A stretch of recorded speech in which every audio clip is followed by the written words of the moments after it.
Hello, everybody, and thank you very much for joining me for another Scream Queens review. Today it is Season 2, Episode 5, Chanel pour Homme-icide, I believe is how you say it.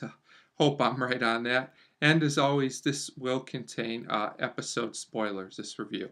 So, this was kind of an interesting way to come back. Another uneven episode, in my opinion, after waiting like 3 weeks, I believe it's been. At this point, it just seems like Scream Queens is having a hard time recapturing the old magic to me. It's like there's a lot of jokes, but a lot of them don't seem plot oriented. They just don't seem to have a lot of purpose. For example, in this episode, there was a side plot with all these accents, and it was kind of funny for a few minutes, and then it got kind of old. And it's just kind of the problem with the show, which seems to be going around in a circle and repeating itself without a lot of great stuff happening. But there were a few bright spots once again in this episode. The show seems to give you just enough to keep going. So we start where we left off last time with number 5, of course, still being alive and treated like nobody cares about her, which is becoming a very old plot device. And Denise winds up in a freezer. I think she's still alive. This was kind of silly, but at this point, what can you expect from the show? So we go to a week later, and turns out the hospital is packed with all these new patients, some of which are funny, some aren't as amusing, but they will be important to the plot later on. And it turns out that all the killings that have happened have attracted all these patients. Whatever, this was fine, I guess. We do get some more scenes with Nurse Ingrid today. First, she makes the Chanels very mad, which gives Chanel Oberlin the idea to create more Chanels. More on that in a minute. But the more important scene and one of the better scenes in the episode, in my opinion, was Nurse Ingrid and the dean talking. The dean fires her, but then Nurse Ingrid tells the dean she knows all her secrets. So of course she gets to stay on. This was a pretty good scene.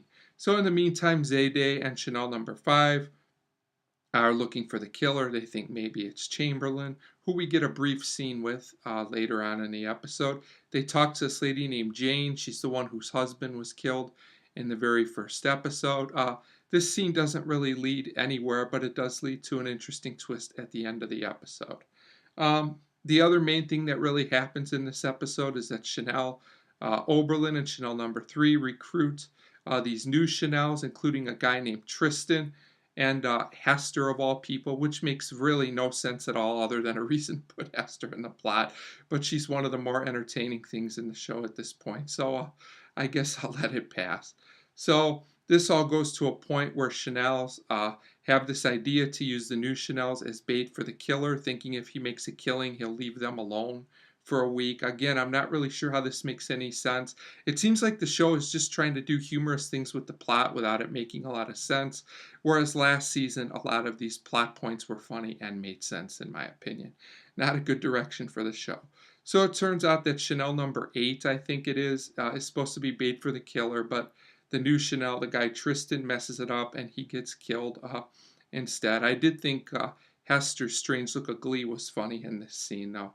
But also then the dean introduces us to more Chanels at the end of the episode, and one of them gets killed right away. So what's the point of that? Just to give us a scene with the killer this episode, I guess. Again, kind of just all over the place and not really flowing very well at all, in my opinion. But the end of the episode does give us a truly interesting twist. It turns out that Dr. Cascade, who hasn't been developed as much as a character as I would like, has a big secret, and he turns out to be the son of Jane, the lady we met earlier in the episode. And another thing of note, what has happened to the soundtrack on this show? It used to be really good, and it's just not anymore.